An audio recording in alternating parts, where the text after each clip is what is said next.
But we've been talking about soil testing for quite some time. Yeah. City has no records. And I even looked at the county because they have a process too. There's no county records. They said, go look at the city. So soil testing, did it happen or didn't it happen? Yeah. My guess. The city says no. My guess it may be that because it has no parcel numbers that it didn't go through, but that's my guess. Yeah. I can follow. I can follow up on that. Because it has no parcel numbers. I mean, I don't know. That could be it. Because one of the little asterisks on the public records portal is that if there's some information incomplete, it will be auto-denied. I would think that if there was some testing going on, and that's pretty specific, northeast, southeast, Meadowview and stuff, you could kind of figure it out without a parcel number, but all right. And on my last list of stuff there, wait a minute, it's not last, but I know we got to get on there. Reasonable, valid concerns, soil testing. Oh, the high and buy folks, the high and buy people. You said you went in there to talk to them before to try to find out who owned the place. Mm-hmm. You know you can pull that up on the we know on the thing, but you just want to go and see them personally. Is that it? No, It's because we've reached out and no there's response. no response, and so that's why Councilmember. That's why I went in. Oh, okay, but you know who it is because there's a record of it. Yeah, we do, but like we've reached out and no response. That's why I went in and be like, okay, All right, I've tried to reach out. and they are avoiding you like the plague, huh? Yeah. If you get their contact and you're able, you let me know. Well, we have their phone number. Yeah, I think we've called too. Well, I've called. And I've been in contact with them in the past. but they're not. Yeah, I've been in there a few times and I talked to the guy behind the counter. He's not the owner. He's not the owner. Yeah, but I want to talk to the owner. Yeah. Okay. Yeah. All right, last thing, because we are in some very serious, interesting times. We've got a whole bunch of stuff going on nationwide. One of the last one is this country decided to go and attack another country over there where they have a bunch of oil and they control all of the shipping that moves from all over the world. One of the biggest things is oil that is causing gas prices to rise, and anything made with petroleum and oil and stuff, we're probably going to see that. But on top of that is also the other stuff that goes through. Everything goes through there.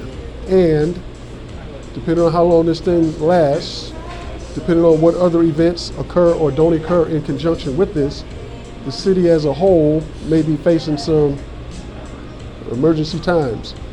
And we think about summer's coming up, and we think about, let me see if the grid goes down, because that's happened here. Even when we didn't have a war and stuff, the grid went down in summertime. You weren't old enough to remember that, but it happens a few summers. That could happen. Somebody could intentionally blow something up, or some other things that could happen.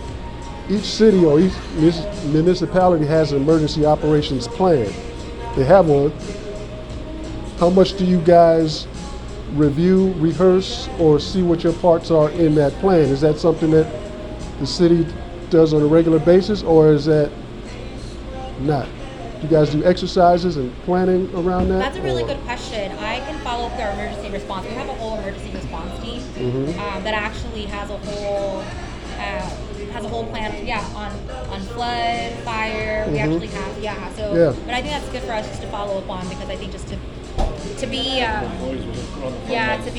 be proactive and not reactive. And to be proactive because we know these things could happen. Not only floods we deal with, not only fires we deal with. These are other things that happen. So if y'all haven't been doing that, check out the emergency operations plan, what the role is for everybody in that plan, so that when it happens, that it's an organized response. And why am I talking about that? Because it's sort of my background, emergency operations and planning. And so I know that these are things that are supposed to be in place. They are in place, but a lot of times they're just in a binder in a book, and a few people deal with it and stuff.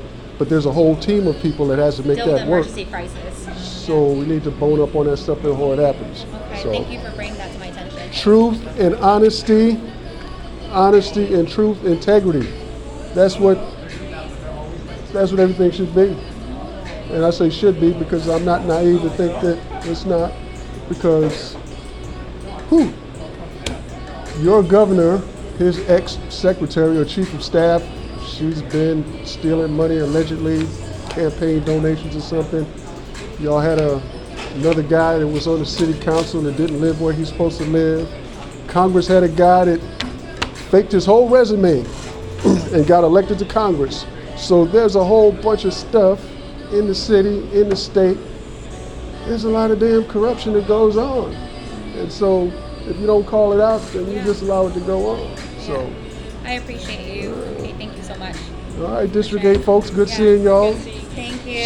Stay hydrated. Yes, you too. Yeah. You too. And be safe out there because there's a lot going on. There is. Okay, thank All right, you. peace and blessings. Did you want to take a quick photo?